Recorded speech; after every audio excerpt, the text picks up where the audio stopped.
नमस्कार दोस्तों, इंडिया की बात में आपका स्वागत है। मैं भाषा और आज इंडिया की बात पर चर्चा करने के लिए हमारे साथ मौजूद हैं मुकुल सरल और अदिति। जिन तीन अहम मुद्दों पर हम जा रहे हैं चर्चा करने, उसमें सबसे पहला सवाल है अंबेडकर। अंबेडकर और अंबेडकर, इस पर अमित शाह का जो बयान है, उस पर जिस तरह से बीजेपी बैकफुट पर है और वहां से दिमाग डाइवर्ट कराने के लिए तमाम कोशिशें कर रही है, इसके असली पहलू क्या हैं? और दूसरा पहलू है वन नेशन वन इलेक्शन। आखिर बीजेपी की राजनीति क्या है, एक राष्ट्र एक चुनाव के पीछे जो खेला चल रहा है संसद के भीतर। और तीसरा सवाल है उत्तर प्रदेश का संभल किस तरह से टेस्ट पॉइंट है, किस तरह से लॉन्चिंग पैड है नफरती राजनीति को दूसरी खतरनाक ऊंचाइयों पर ले जाने की साजिश के तौर पर। लेकिन सबसे पहले चर्चा अंबेडकर पर। जिस तरह से अंबेडकर पर सदन के भीतर देश के गृह मंत्री अमित शाह खड़े होकर यह कहते हैं कि अंबेडकर अंबेडकर बोलना एक फैशन हो गया है। ध्यान से सुनिए उनका ही यह कथन। अभी एक फैशन हो गया है, अंबेडकर अंबेडकर अंबेडकर अंबेडकर अंबेडकर अंबेडकर। इतना नाम अगर भगवान का लेते हैं तो 7 जन्मों तक स्वर्ग मिल जाता। एक बात बिल्कुल साफ है कि मन की बात ज़बां पर आ गई और इससे दिमाग हटाने के लिए जिस तरह से संसद में खेला हुआ है, राहुल गांधी पर दोबारा हमला शुरू हुआ है, क्या अंबेडकर से ध्यान हट सकता है? जिस तरह से अवमानना की है देश के गृह मंत्री ने, जिसकी वजह से बीजेपी को बैकफुट पे आना पड़ा, अमित शाह को प्रेस कॉन्फ्रेंस करनी पड़ी और देश के प्रधानमंत्री को बार बार एक्स प्लेटफॉर्म पर बताना पड़ा कि हम अंबेडकर का सम्मान करते हैं। इस पर क्या है पंच, बताएंगे मुकुल। भाषा, मेरा मानना है कि अमित शाह के बयान के जरिए जो बीजेपी की चिढ़ है बाबा साहब के प्रति, वो खुलकर सामने आ गई है। और शायद बाबा साहब का संविधान ही वो चीज है जो उनके हिंदू राष्ट्र में सबसे बड़ा रोड़ा है। यही खींच है उनके इस बयान में। भाषा, इस पर क्या है आपका पंच? एक बात बिल्कुल साफ है कि अंबेडकर का 440 वॉट का झटका बीजेपी को बहुत तेज पड़ा है और इतना तेज पड़ा है कि उसे बैकफुट पर आना पड़ा है और बताना पड़ा है कि नहीं नहीं, हम मनुवादी जरूर हैं लेकिन अंबेडकर को मानते हैं, लेकिन दाल गलेगी नहीं। इसीलिए तमाम तरह के हथकंडे वो इस्तेमाल कर रहे हैं कि दिमाग अंबेडकर से खिसक के दूसरी तरफ चला जाए। अदिति, क्या है इस पे आपका पंच? भाषा, मेरा पंच ये है कि जी, अमित शाह ने आखिर अपने मन की बात और अपने आका आरएसएस के मन की बात संसद में, सदन में बोल ही दी। 400 पार का नारा लगाया था कि संविधान बदलेंगे। 52 साल तक संघ ने अपने तिरंगा नहीं चलाया। ये सब उसी का नतीजा है। मुकुल, हमने देखा कि किस तरह से अंबेडकर पर पूरे के पूरे व्यंग के साथ, मतलब कितनी नफरत है अंदर से अंबेडकर के नाम पर। वह अमित शाह का यह 12-13 सेकंड का जो वीडियो है, भाषण लंबा है, इसीलिए हमने इसको चलाया भी, क्योंकि अब इस पे भी हंगामा चल रहा है कि आप चलाएंगे नहीं चलाएंगे, आपको नोटिस आ जाएगी, विपक्ष ये भी कह रहा है। सबके सामने आया, कहीं और भी नहीं कि आप डॉक्टर कर सके, संसद टीवी के जरिए टेलीकास्ट हुआ है। मतलब हमारा आपका न्यूज क्लिक का प्लेटफॉर्म थोड़ा है जो टेलीकास्ट कर रहा है। लेकिन देखिए, जो सबसे चिंताजनक बात है कि देश की जनता के पास ये खबर कैसे पहुंच रही है। मैं सबसे पहले इस पे चर्चा करना चाहूंगी। जिस तरह से बेशर्मी और बेहियाई के साथ इस खबर को डाउन प्ले किया गया, अमित शाह को और मोदी को बचाने की कोशिश की गई, वह अपने आप में बड़ा चौंकाने वाला है। कहीं भी इस पर सेंट्रल डिबेट नहीं हुई, जबकि पूरा दिन अंबेडकर के नाम रहा। 2 कांग्रेस कार्यकर्ता मारे गए लखनऊ में और असम में, जो प्रोटेस्ट कर रहे थे वो। और दूसरी तरफ संसद के भीतर भी ये प्रोटेस्ट चला, जहां जय भीम के नारे लगे मकर द्वार पे। लेकिन देखिए, मीडिया, पूरी खबर गायब है। आज अखबार उठा के देखिए, कहीं भी छपा नहीं है कि आखिर अमित शाह ने कहा तो क्या कहा। नहीं तो वो पूरा का पूरा वही है कि जैसे चीजों को मैनेज करना, और वो गोदी मीडिया पहले से ही भाई प्रचारित है। मेरा मानना यह है कि अगर मीडिया अपना रोल सही से निभाता तो कल रात ही अमित शाह को माफी मांगनी पड़ती या इस्तीफा हो जाता, अगर सही से डिबेट हो जाती इस पर। वो ये बताने की कोशिश कर रहे हैं कि कांग्रेस ने कितना सम्मान किया और इन्होंने कितना सम्मान किया। अरे भाई, कांग्रेस ने सम्मान किया नहीं किया हमें इससे मतलब नहीं। एक नागरिक, भारतीय नागरिक, बाबा साहब का समर्थक या उनके चाहने वाले या उनकी सिद्धांतों पर चलने वाले, उनके प्रति आपकी क्या जवाबदेही है वो बताइए आप। अंबेडकर अंबेडकर अंबेडकर फैशन हो गया। अरे फैशन हो गया, होना चाहिए, फैशन भी है ये और ये आपकी सिद्धांत भी है। अंबेडकर नहीं होगा तो कौन होगा? अंबेडकर आप कह रहे हैं कि भगवान का नाम लेते, ये जो पूरा सेंटेंस है अगर आप इसे मिलाएं, अगर ये कहा जाता कि अंबेडकर का नाम लेना फैशन हो गया लेकिन उनके सिद्धांतों पर नहीं चलते, उनके काम पर नहीं बात होती, लेकिन वो कह रहे भगवान का नाम लेते। अरे भाई, भगवान क्या होता है? ये अंबेडकर ऐसे करोड़ों भारतीयों के लिए भगवान के स्वरूप हैं या महापुरुष हैं जिन्होंने उन्हें आवाज दी, उन्हें जीने का अधिकार दिया, बराबरी का हक दिया। अगर बाबा साहब ना होते। नहीं, लेकिन सवाल यह है कि अवधारणा या खबर पहुंचाने का जो काम है वो मीडिया का है। वो तो मीडिया का है। मीडिया, वही मैं कह रहा हूं कि मीडिया अगर अपना काम करता तो अमित शाह को वाकई माफी मांगनी पड़ती या इस्तीफा होता। उनका इतना बड़ा अपमान है ये वाकई में। और वो जिस स्वर्ग की बात कर रहे हैं, वो स्वर्ग तो बाबा साहब ने दलितों के लिए यही उतारने की कोशिश की ना, खास तौर से जो वंचित हैं। इतनी बड़ी आबादी है, आपने उन्हें बिल्कुल मनुस्मृति के तहत जिस तरह दबा रखा था उसी का तो विरोध था। लेकिन अदिति, जैसे आप कह रही हैं, सवाल यह है कि अंबेडकर से चिढ़ है, अंबेडकर को कभी इन्होंने माना नहीं, इस कॉन्स्टिट्यूशन को माना नहीं, लेकिन एक बात तो दिखाई दे रही है कि बैकफुट पर आना पड़ा। आज की तारीख में वो ये कह के बच के निकलना उनके लिए मुश्किल था, तभी प्रेस कॉन्फ्रेंस की। इस प्रेस कॉन्फ्रेंस और मोदी जी के बार बार ट्वीट करने से आपको लगता है कि कोई फर्क पड़ेगा? जी, मुझे लगता तो नहीं है कुछ फर्क पड़ेगा। वो सिर्फ कोशिश कर रहे हैं कि कांग्रेस के ऊपर अटैक करेंगे। और मोदी जी जब से ड्राइवर सीट पे बैठे हैं तब से वो पिछले मिरर की तरफ ही देखे जा रहे हैं। सवाल ये नहीं है, सवाल ये है कि आपके राज में क्या हुआ। अगर आपको याद हो, मोदी जी ने जब कॉन्स्टिट्यूशन को मत्था टेका था तब उन्होंने बोला था कॉन्स्टिट्यूशन जो है एक होली बुक की तरह है, गीता, रामायण, कुरान, बाइबल की तरह है और बाबा साहब चाहे तो भी इसमें इस धारणा में बदलाव नहीं लाया जा सकता। ये मोदी जी ने खुद बोला था। और इन्हीं के राज में क्या हुआ है, अगर आप पिछले उसमें जाके देखेंगे, अंबेडकर भवन जो है बंबई में, वहां पे जो लाइब्रेरी थी, उन लोगों ने उन्होंने उसको वहां पे उजाड़ा। वहां पे जबरदस्त प्रदर्शन हुआ था 1930 से लेके, पूरा दलित साहित्य सब कुछ था। अगर अंबेडकर पे आपका इतना रिस्पेक्ट है तो आपने कैसे, आपकी सरकार थी महाराष्ट्र में, ये इजाजत दी? वो तो जनता के दबाव इतना पड़ा, इतना प्रोटेस्ट हुआ। तो ये इनका दोगलापन जो है ना वो सामने आएगा। ये कांग्रेस को अगर बोलेंगे भी तो भी इनका दोगलापन सामने आएगा, क्योंकि एनसीईआरबी के अगर आप फिगर्स देखें जो मैं निकाल के लाई हूँ, दलित एट्रोसिटीज जो हैं वो 3 राज्य जहां पे इनकी सरकार, उत्तर प्रदेश, राजस्थान 2000 इसमें और मध्य प्रदेश में सबसे ज्यादा रही है दलित एट्रोसिटीज। तो इतना आसान नहीं है इनके लिए कि कांग्रेस पीछे क्या किया है क्या नहीं किया। अरे वो हो चुका है, हम आगे की बात करें। आप 10 साल से बैठे हैं। लेकिन मुकुल, एक चीज बड़ी जबरदस्त है कि बीजेपी के पास जो टाइम मशीन है, वो जब वो चुटकी बजाते हैं वो आ जाती है जिन की तरह और वो पीछे पीछे पीछे जाने लग जाते हैं। लेकिन यहां पर मुझे लगता है, क्योंकि कल जिस समय ये पूरा बवाल चल रहा था, जिस तरह से विपक्ष इस पे प्रदर्शन कर रहा था, क्योंकि विपक्ष ने भी बहुत ही क्रिएटिव ढंग से प्रदर्शन किया और मकर द्वार को जो उसने पार्लियामेंट का जंतर मंतर तब्दील कर दिया है वो भी हमने देखा उसमें। उस समय मैं एक दलित बस्ती में थी जिस समय ये सब कुछ संसद के भीतर चल रहा था और बड़े पैमाने पर, मतलब आग की तरह फैला हुआ था कि बाबा साहब का अपमान कर दिया। और मुझे तो बड़ी हैरानी थी, जिन नौजवानों से हम बात कर रहे थे वहां पर, वो कह रहे थे कि अरे ये छूके तो देखें, अभी तो ये बैसाखी पर आए, हम इनको पूरा लंगड़ा कर देंगे। तो क्या यह भी डर है? बिल्कुल डर है। मैं बताऊं आपको भाषा कि बाबा साहब अंबेडकर जरूरी भी है इस देश के लिए और मजबूरी भी है, राजनीति के लिए मजबूरी भी है। इसलिए फैशन में कोई और ले ना ले, लेकिन बीजेपी जरूर उनका नाम लेती है। और बीजेपी ये जो बता रही है कि बाबा साहब को कांग्रेस ने किया, उन्होंने ही उन्हें कानून मंत्री भी बनाया, संविधान निर्माता, संविधान का काम उन्हें सौंपा। ये सिर्फ तस्वीरों की राजनीति करते हैं, सिद्धांत और उनके काम की राजनीति नहीं करते। ये बताएंगे कि हमने ये तस्वीर लगवा दी, हमने ये मूर्ति लगवा दी।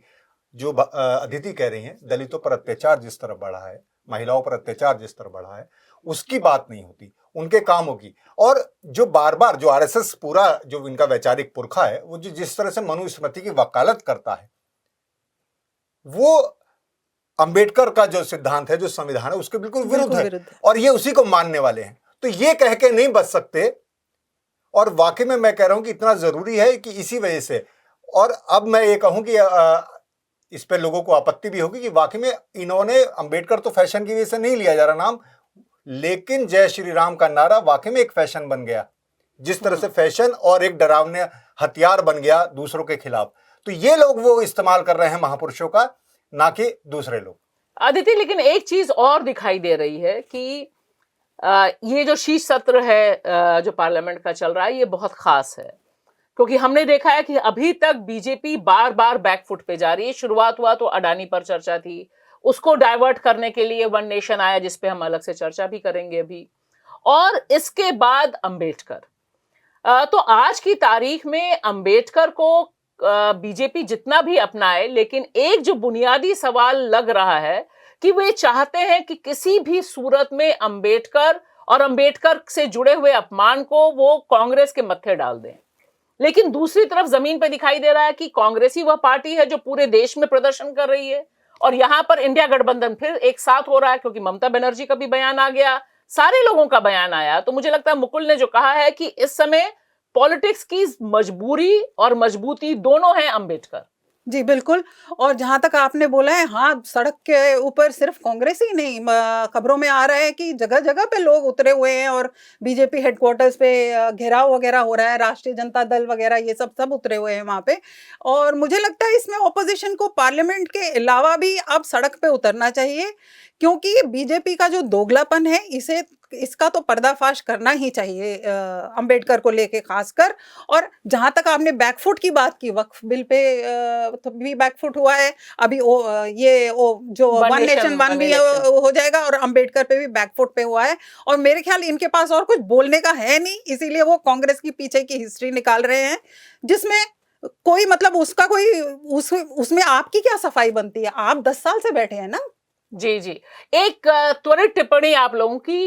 मुकुल, सबसे पहले आप बताएं, बीजेपी बैकफुट पे जाएगी या कुछ और खेलेगी? आपको संसद में जिस तरह का ड्रामा हो, उससे क्या लगता है? नहीं, बीजेपी पे जिस तरह की ताकत है, जिस तरह का मीडिया है, मुझे पता है कि ये इस मुद्दे को डाइवर्ट कर देंगे, इसे भुलाने की कोशिश करेंगे।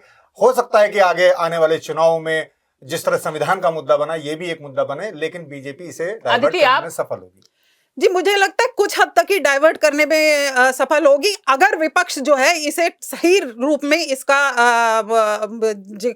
अभियान करते हैं, क्योंकि ना ही वैकेंसीज फिल हो रही हैं, ना ही दलित रिजर्व सीट की वैकेंसीज फिल हो रही हैं, अनएम्प्लॉयमेंट इतना है, इस चीज पे घेरना चाहिए। और ये कांग्रेस इनकी जिसे कहते हैं ना भड़काने वाली जो है राजनीति को पर्दाफाश करना। जी, तो एक बात तो साफ है कि अंबेडकर को छूने पर करंट लगता है, यह बीजेपी से ज्यादा किसी और को नहीं पता है। 2024 में जो बैसाखी पर बीजेपी आई है, उसकी बहुत बड़ी वजह अंबेडकर और कॉन्स्टिट्यूशन है। इसकी खुन्नस निकली है अमित शाह के स्टेटमेंट में, जिससे इनकार करना फिलहाल बीजेपी के लिए संभव नहीं है, जितना भी डायवर्जन करे। लेकिन अंबेडकर के प्रति अपमान भरे शब्द शायद देश बर्दाश्त नहीं करेगा, और मतदाताओं को बुलाने के लिए बहुत बड़ा गेम खेलना पड़ेगा बीजेपी को। अब हम रुख करते हैं अपने दूसरे मुद्दे का। दूसरा मुद्दा भी बहुत अहम है, वन नेशन वन इलेक्शन, यानी एक राष्ट्र एक चुनाव। इसे लेकर प्रधानमंत्री नरेंद्र मोदी लंबे समय से घोषणाएं करते आ रहे हैं। वे बताने की कोशिश कर रहे हैं संसद में आने से पहले ही कि यह हमारा सपना है और यह देश की जरूरत है।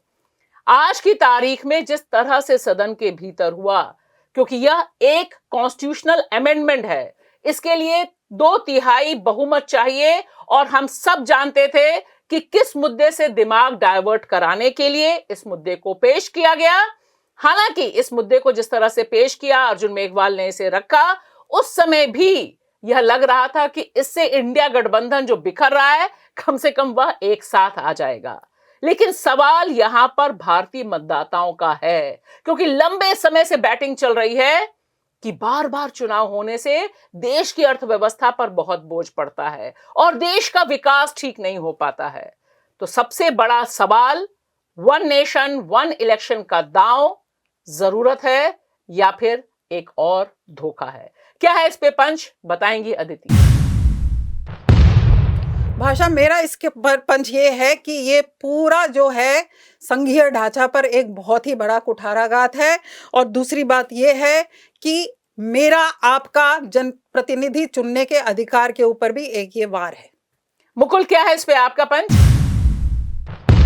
मेरा मानना है भाषा कि ये एक देश एक चुनाव नहीं, बल्कि एक बारी में पूरे चुनाव को मैनेज, मैनिपुलेट और कैप्चर करने की कोशिश है। भाषा, इस पर क्या है आपका पंच? देखिए, मेरा साफ मानना है कि यह आरएसएस का जो गेम प्लान है उसका हिस्सा है।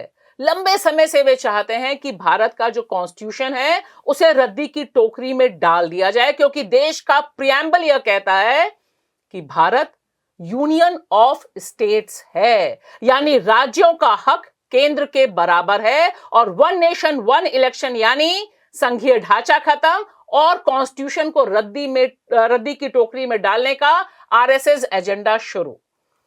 अदिति, जो चीज दिखाई दे रही है वन नेशन वन इलेक्शन में, क्योंकि देखिए हम सब जानते हैं कि अचानक ही नहीं आता है। अगर हम पिछले 10 साल उठाकर देखें तो 10 साल में बार बार अलग अलग प्रचार माध्यमों के जरिए खुद प्रधानमंत्री की तरफ से, चुनाव आयोग की तरफ से, सब तरफ से यह बताने की कोशिश हो रही है कि वन नेशन वन इलेक्शन ही बेहतर है, सब वही एक बेटर ऑप्शन है, वही एक बेहतरी की तरफ बढ़ने की बात है। तो आप धीरे धीरे धीरे करके मोमेंटम बनाते हैं और मध्यम वर्ग जो भारत में एक बड़ा तादाद आबादी का एक बड़ा हिस्सा है, उसके दिमाग में बैठा दिया गया है कि इससे देश का विकास रुक जाता है, क्योंकि आपको रेवड़ियां बांटनी पड़ती हैं बार बार। तो आपको क्या लगता है कि इसका कितना असर भारतीय मतदाताओं पे आज की तारीख में होगा? मुझे तो लगता है भाषा इसका असर उल्टा ही पड़ेगा भारतीय मतदाताओं पे, क्योंकि जिन्हें ये रेवड़ियां कहते हैं उससे जनता को फायदा ही है। पहली बात तो ये। दूसरी बात ये है कि अब एक तो हमें ये बता देना जरूरी है कि अब ये जेपीसी की पे चला गया है बिल और उसके ऊपर चर्चा होगी, क्योंकि काफी लोगों ने जॉइंट पार्लियामेंट्री कमेटी पे।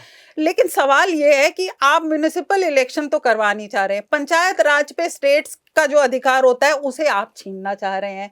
तो ये बेसिकली हमें लग रहा है कि ये पूरी जो आपने बोली है गेम प्लान वही है कि एक प्रेसिडेंशियल सिस्टम हो, बस जिसमें 2 पार्टियां हो, यूएस की तरह डेमोक्रेट्स रिपब्लिक्स हो, और मोदी जी के हिसाब से सब चले। जो पार्लियामेंट की नई बिल्डिंग बनी है उसमें भी सीटें जिस तरह से बनाई गई हैं, लोगों का कहना है 700-800 सीटें कर दी गई हैं। तो ये पूरा मुझे नहीं लगता है कि ये चलेगा, क्योंकि राज्यों की तरफ से खुद में भी इनकी अपनी राज्यों की तरफ से इनके ऊपर दबाव पड़ेगा।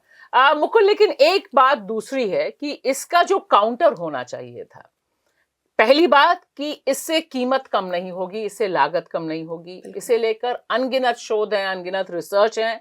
खुद चुनाव आयोग का भी कहना है कि अगले 10 सालों तक Bharat one nation one election पे आज लागू हो जाए तब भी नहीं हो पाएगा।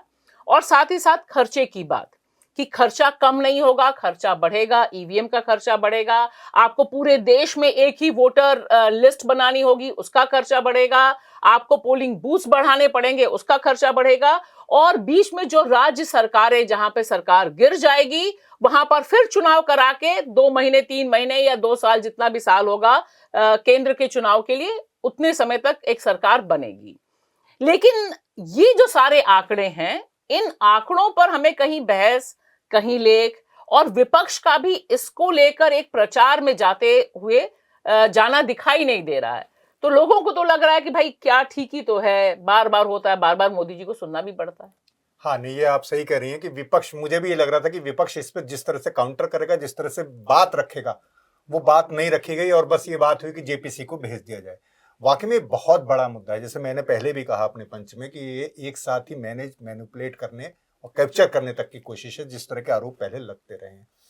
जहां तक खर्चे की बात है, ये सब भ्रामक जानकारियां हैं। जैसे आपने भी कहा कि खर्चा कम नहीं होना है और बढ़ेगा, बल्कि ईवीएम रिपोर्ट पढ़ रहा था कि अभी तो चुनाव आयोग का कहना है कि 2029 में भी चुनाव में शायद ये ईवीएम पूरी की पूरी नया मॉडल आ जाए, तो नए, क्योंकि 15 साल एक ईवीएम की उम्र होती है। अच्छा, और खर्चे की बात नहीं है, दरअसल बात है लोकतंत्र की, बात है जनतंत्र की। तो जनता का हक खाने की अगर खर्चा भी हो रहा है तो मैं नहीं समझता। और खर्चा मैं बताऊं आपको कि चुनाव आयोग ने हर प्रत्याशी के लिए ये खर्चा तय कर रखा है, लेकिन उससे ज्यादा कौन करता है खर्चा?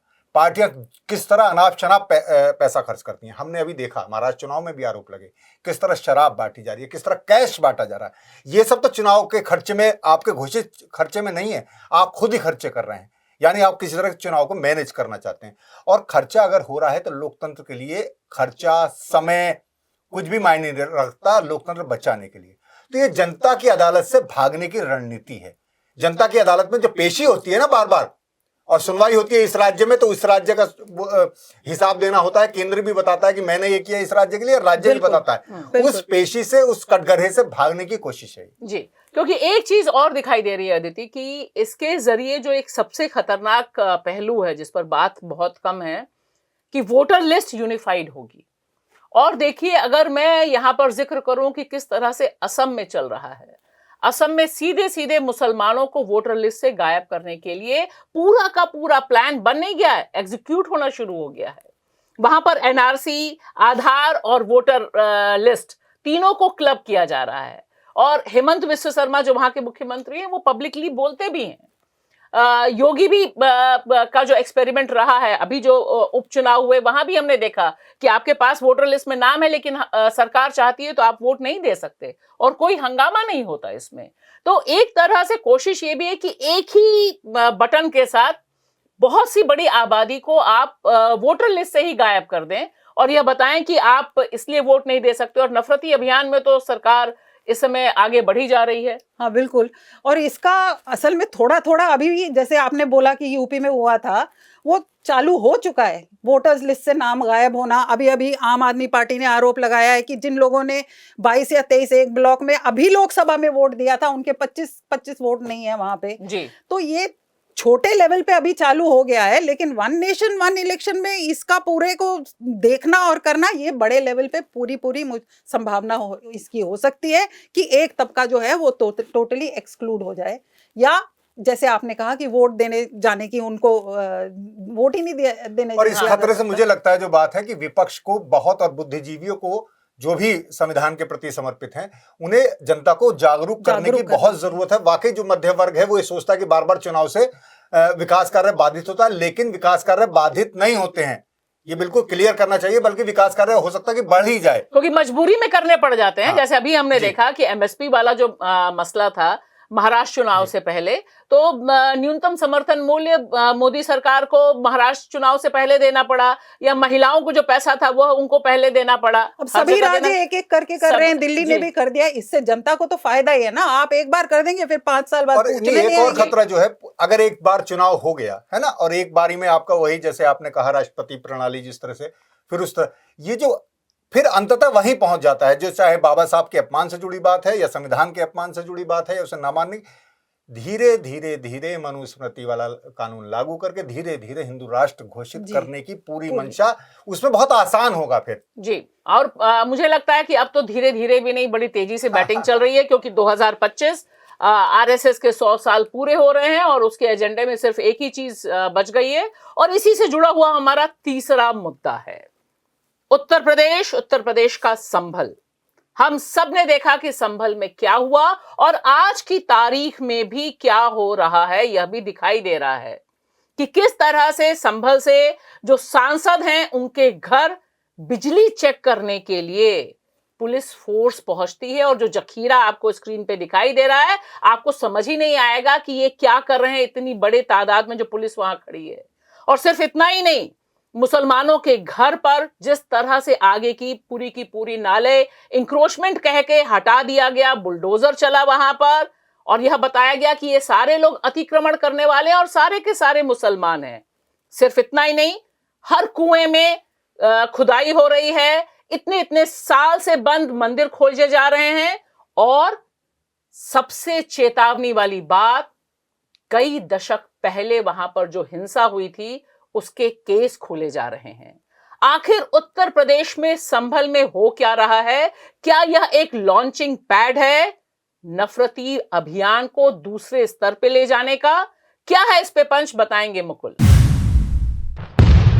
मेरा मानना यह है भाषा कि जब देश में स्कूल और अस्पताल बनाने का समय है, ये मंदिर खोजो अभियान चलाया जा रहा है, और ये मंदिर खोजो अभियान नहीं है बल्कि देश की बुनियाद हिलाने का काम है। इस पर भाषा क्या है आपका पंच?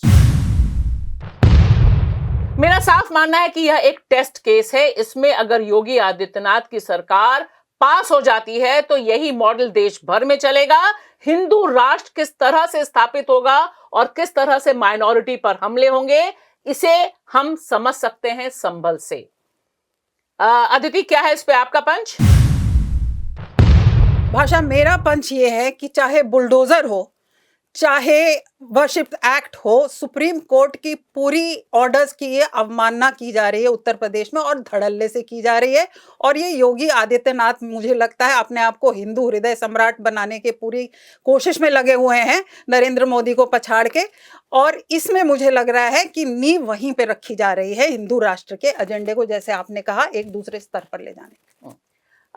मुकुल, बिल्कुल सही कहा अदिति ने, और ये हमें खुद महसूस भी हो रहा है। लेकिन इसमें सबसे जो चिंता की बात है कि आज की तारीख में कुछ भी कहिए, देश में कॉन्स्टिट्यूशन तो लागू है, सुप्रीम कोर्ट भी है ही, अभी तक गायब नहीं हुआ है। सब कुछ होने के बावजूद संभल में जिस तरह से जो भी योगी सरकार चाह रही है उसे वह उतार रही है जमीन पर, यह बड़ा डरावने वाला है। जैसे जो मंदिर, जिस मंदिर को लेकर बता रहे हैं कि इतने साल से बंद था, इतने साल से उसमें पूजा नहीं हो रही थी, लेकिन कहीं भी खबर यह नहीं आई कि उसकी चाबी हिंदू परिवार के पास ही थी, उसी ने बंद किया था इसे, और वही जाके ताला खोलता है। लेकिन सारे मीडिया में दिखाई देता है। और मुझे भी बड़ी हैरानी हुई जब मुझे पता चला कि अरे, यह तो हिंदू परिवार ही है जिसका वह मंदिर था, उसने अपने ही मंदिर पर अपना ही ताला बना रखा था, और उस ताले को तोड़ा गया, खोला गया, तोड़ा भी नहीं गया। लेकिन और हर एक जगह कभी कुआं मिल जा रहा है, कभी कहीं से मंदिर मिल जा रहा है, जो आप कह रहे हैं भारत खोदो अभियान चल रहा है। लेकिन नफरत तो इससे सीमेंट, उस पे सीमेंट लग रहा है। देखिए, 2-3 चीजें मैं बहुत साफ करूं। जैसे आपने कहा कि मंदिर खोजा गया और मंदिर का ताला खोला गया, ये पूछना चाहिए था मीडिया को, ये कहना, बताना चाहिए था कि ये मंदिर सुरक्षित है ना, इस पर हमला तो नहीं हुआ, ये टूटा तो नहीं है ना, आपने इतना प्राचीन मंदिर खोज लिया। दूसरी बात, जिस तरह से वो सारे सुप्रीम कोर्ट के आदेश हैं या संविधान की व्यवस्थाएं, उन्हें बाईपास करते हुए अपना अभियान चला रहे हैं, वो वाकई में संभल एक टेस्ट केस है। और चुनाव भी जिस तरह से अभी हुए आसपास, अभी आप देखेंगी, अब महाकुंभ आ रहा है, 13 जनवरी से शुरू हो रहा है प्रयागराज में। इसके जरिए भी एक नफरत की राजनीति, मतलब महाकुंभ यानी देश इसमें जुड़ना चाहिए था। उसमें कहा जा रहा है कि मुस्लिम दुकानदार दुकान नहीं लगा सकते, यहां तक भी बात समझ में आ गई आपकी। पर वो कह रहे हैं कि इसमें प्रशासनिक अधिकारी भी मुस्लिम ना हो, यानी आप प्रशासन को भी हिंदू मुस्लिम में बांट दे रहे हैं। फिर इस देश को कहां ले जा रहे हैं आप? तो वो सही की सही बात है कि वो अपना एजेंडा हिंदू राष्ट्र की तरफ जा रहे हैं। और एक और मैं बता दूं जल्दी से कि कुओं में जिस तरह की, ये बहुत भ्रामक बात है कि कुओं में खंडित मूर्तियां मिल रही हैं। हमारे यहाँ जितने भी हिंदू घर हैं तमाम, उनके यहाँ जो भी मूर्तियां खंडित हो जाती हैं, उन्हें या तो जमीन में गाड़ दिया जाता है, या नदी में प्रभावित कर दिया जाता है, या कुएं में डाल दिया जाता है। ये एक परंपरा है।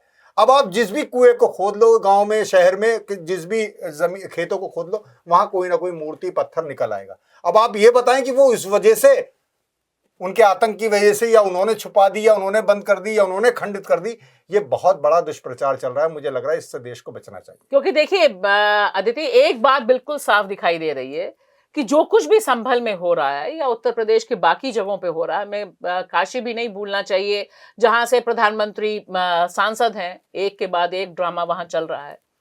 यह लोगों को अंदर जो कर रहे हैं, कम से कम उनको तो सबसे अच्छे ढंग से पता है कि वो क्या कर रहे हैं और क्यों कर रहे हैं।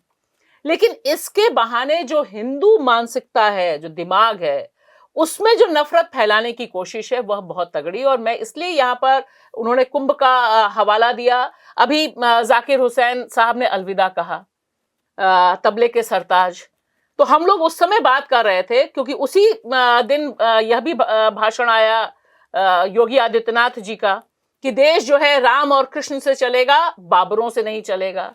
और आप देखिए कि जिस तरह से बात हो रही है कुंभ की, कुंभ में इससे पहले के जो कुंभ होते रहे हैं, वहां पर बिस्मिल्लाह खां की शहनाई गूंजती रही है। काशी में द्वार नहीं खुलते रहे जब तक बिस्मिल्लाह की शहनाई नहीं बजती थी। तो ये सारी जो विरासत है, इस विरासत को तो भारत खोदो मिशन जो चल रहा है नफरती, उसने तो पूरा मटियामेट करने की कोशिश कर दी। क्योंकि मैं सोच रही थी कि अगर योगी जी से पूछने का मौका मिले तो मैं पूछूंगी कि आपके हिसाब से जाकिर हुसैन बाबर हैं या राम और कृष्ण हैं? नहीं, प्रधानमंत्री ने तो बड़ी तारीफ की है जाकिर हुसैन की, और बिस्मिल्लाह खां तो कि गंगा जमनी तहजीब के बारे में आज भी काशी में बच्चा बच्चा जानता है वो उसके बारे में। और जहां तक आप नफरती राजनीति की बात कर रहे हैं और जो इन्होंने बोला मुसलमान बॉयकॉट की बात कर रहे हैं, ये तो उत्तर प्रदेश उससे लगे हुए उत्तराखंड में तो धड़ल्ले से चल रहा है। और आप हाल ही में देखेंगे जहां जहां भाजपा की सरकार है, कुरुक्षेत्र में जो हुआ, गीता कुरुक्षेत्र में देखा, स्टॉल नहीं लगाने दे रहे हैं आप, और आप मतलब भेलपूरी खा रहे हैं, उसके बाद नाम पूछ रहे हैं, जब जी पे कर रहे हैं या कुछ कर रहे हैं तो मुसलमान पता चल रहा है तो और उसको मारना शुरू दूर कर रहे क्यों हैं। जाएं, देश की राजधानी दिल्ली में जो भाजपा का नेता है वो तो इसी बात के लिए मशहूर है, धड़ल्ले से जा के कोई कार्रवाई नहीं हुई, धड़ल्ले से वो जा रहे हैं और कोई कार्रवाई नहीं। तो ये नफरती राजनीति की पूरी नींव रखी जा रही है और उसको योगी आदित्यनाथ जो है वो अब मुझे लगता है कि वो एक चीज मैं यहाँ जरूर आप लोगों से दोनों से जानना चाहूंगी त्वरित टिप्पणी के तौर पे, क्या आपको लगता है कि संभल से मैसेज क्या देने चाहते हैं और क्या योगी का कार्ड चलेगा? नहीं, पहले मैं एक बात ये जोड़ दूं इसमें कि दरअसल खतरा बहुत बड़ा है, लेकिन इस खतरे से बचाएगा कौन निपटेगा? हमारी किस पर निगाह होती है? फिर होती है हमारी अदालत पर। वो उस पे हम बाद में करेंगे। नहीं, उस पे हम बाद में मैं यहाँ जिक्र कर दूं कि जब जज साहब ऐसा बोल जाते हैं पूरा का पूरा कि ये देश बहुसंख्यक के हिसाब से चलेगा और सुप्रीम कोर्ट उन्हें सिर्फ सहला देता है कि आपको ऐसा नहीं बोलना चाहिए था, तो बताइए जब सारी चीजें मैनेज हो गई तो ये खतरा तो कितना बड़ा है, हम किसके पास जाएंगे? तो संविधान और देश पर जो खतरा है वो वाकई बहुत बड़ा है। हाँ, वो बिल्कुल, लेकिन भाषा की बात को आगे ले जाते मैं कहूंगी संविधान और देश पर तो खतरा बहुत बड़ा है, लेकिन महंगाई और बेरोजगारी का खतरा भी बहुत बड़ा है। तो मुझे लगता है कि ये नफरती राजनीति जो है ना वो डेफिनेटली इंडिया में डैमेज उसका हो चुका है, और हिंदू जिसे कहते हैं बीजेपी की जो सपोर्ट बेस है वो शायद उसके ऊपर प्रभाव करेगा। लेकिन अगर विपक्ष, अगर लोगों की जिंदगियों में इतना कष्ट रहेगा तो ये मुद्दा जो है मुझे लगता है उसको हराने में अगर विपक्ष का इसमें बहुत बड़ा एक रोल रहेगा, और मीडिया का, जैसे आपने कहा मीडिया से अब उम्मीद नहीं रखनी चाहिए, लेकिन हाँ फर्क तो जरूर पड़ेगा इसका। जी, तो दोस्तों एक बात तो बिल्कुल साफ दिखाई दे रही है कि चाहे उत्तर प्रदेश का संभल हो जो टेस्ट केस है कि नफरती ब्रिगेड क्या लॉन्च करना चाहती है संभल से, या फिर वन नेशन वन इलेक्शन का दांव हो, या फिर बाबा साहब भीमराव अंबेडकर की अपमान और अवमानना का पूरा लंबा सिलसिला। यह लोकतंत्र के अलग अलग सवाल हैं जिन पर हम आपके साथ मिलकर करते हैं चर्चा। आपसे अपील है, देखिए, लाइक करिए, शेयर कीजिए इंडिया की बात और न्यूज़ क्लिक। शुक्रिया।